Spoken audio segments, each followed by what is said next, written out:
karma. But it's not a question of the, oh, today I have good karma, but what I'm doing with that good karma. So, can you think, some of you, can you think of a person who you think has or had a good karma, but misused it really, really badly, historically or now?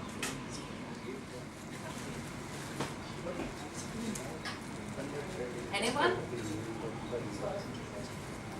Think, discuss. You can. Anyone in Denmark famous who has a lot of money and beauty and everything, but is just spending it like and using it in really bad ways? So sorry. Hvad siger I? Siger I noget? Jeg specielt Rolf Bar. Rolf Barfod bliver der nævnt, eller? So I have one of example which I have when I have smaller groups, then we split in A and B's group and then people can discuss, but it's very impossible to do in such a big group. One example is, for example, George Bush. Yeah? So George Bush, let's say, we can say George Bush is coming from very good family in the sense he didn't need to worry to which school to go, how to pay for his lunch, you know, like, or anything like that, you know. So his family was very rich.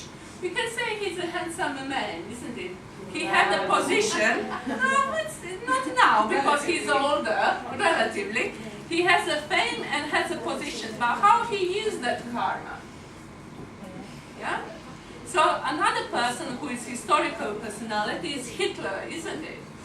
So Hitler had the power and ability to move people, but how he used that good karma, he completely misused it. So this doesn't mean good karma doesn't mean a good person. So we have on the other side, we can say, let's think about a person who is maybe born with a bad karma, but produce a lot of good karma. Yes. Excellent example. So Martin Luther King.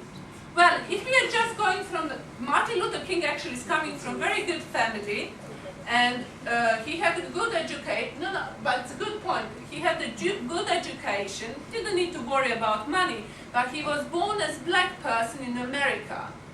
And this was, you know, like, if I was once in the situation, unfortunately, in which I was really judged according to the color of my skin, and it was in India. And I was put in a position, because unfortunately also there are some temples in India which they don't allow white people to come in. So it's every religion has their fanatics and every religion has their saints and in between. Yeah? So when I was there, and you know, there was one big festival in India, and I wanted to go on one chariot where there were really beautiful deities there. And because I'm white, I was in one certain point, I was stopped. So I was just standing there, and I was thinking, this is how this is how, you know, black people for centuries were feeling. That you are just judged according to the color of your skin. So Martin Luther King is a good comparison because in that time, you know, black people were so persecuted.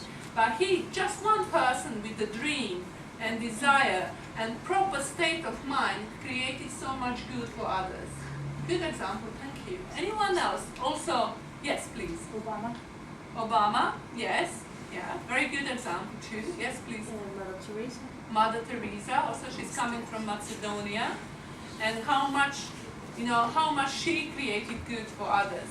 I like also example of Oprah Winfrey.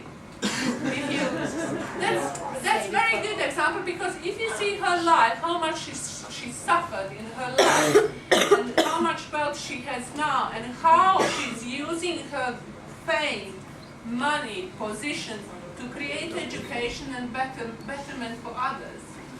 So it's not about what we have so much, but it's about how we use it.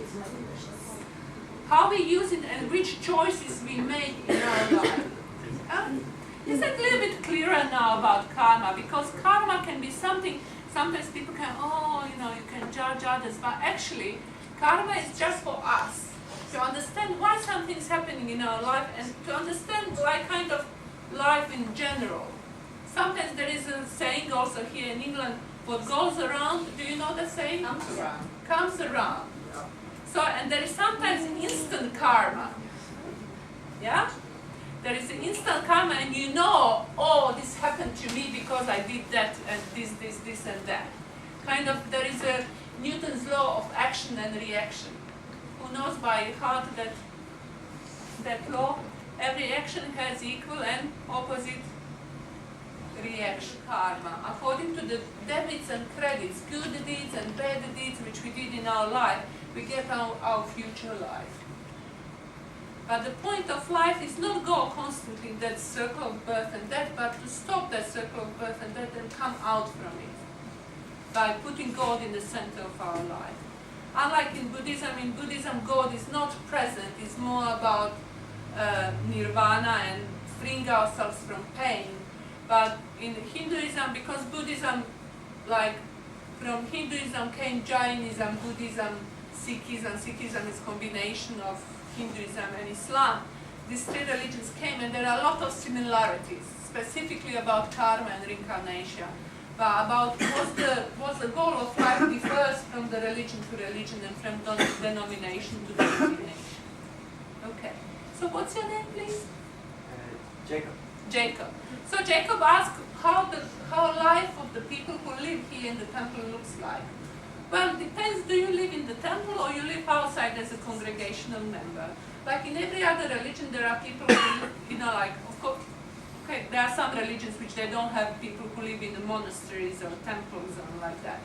But there are people who live in the temple and people who practice Hinduism and live outside and they're congregational members. Yeah? Like, for example, we have some members in the back there and the back there too. So they live outside. They have their jobs, they have their holidays, they come and go as they can. But people who live like monks, like here in the temple, they have very strict kind of life. So what do you think, what time they got up in the morning? What time is the first service? Early. Okay, that's a good answer. Yes, please? Is it at 5? 5? Good. Close. Anyone else? 4 o'clock? 4 o'clock? Anyone else? 6. 3. Yes, 3:30. Yes, around 3:30. Depends how enthusiastic they are. Well, when I was studying to be a vet, there was many times when I came home at 3:30 from the club or things like that. And things kind of changed when I finished my university. I started to get up around 3:30. So that was really interesting. But in order to get up around 3:30, you need to go to sleep very early. So you cannot go to sleep, at 11 or midnight and then get up at 3 o'clock in the morning. But this is just for those who live in the temple, those who completely dedicated themselves to this path. But people who live outside, they have to adjust what time they get up according to their job, according to their responsibilities in the life and everything. But it's recommended to get up in the early because morning is very nice part of the day to actually, practice any spiritual practice. If you see in Judaism, if you see in Christianity, if you see in Islam, any religion, in Buddhism, everyone starts quite early in the morning because it's considered a very quiet part of the day where we can, concentrate. So people who are here, they get up around 3:30. Then there is a first service at 4:30 in the morning. And then the second service, and then after service, which finishes around 5 o'clock, then they do personal meditation. May I have your japa, please? Can you just come in front just to show them your japa?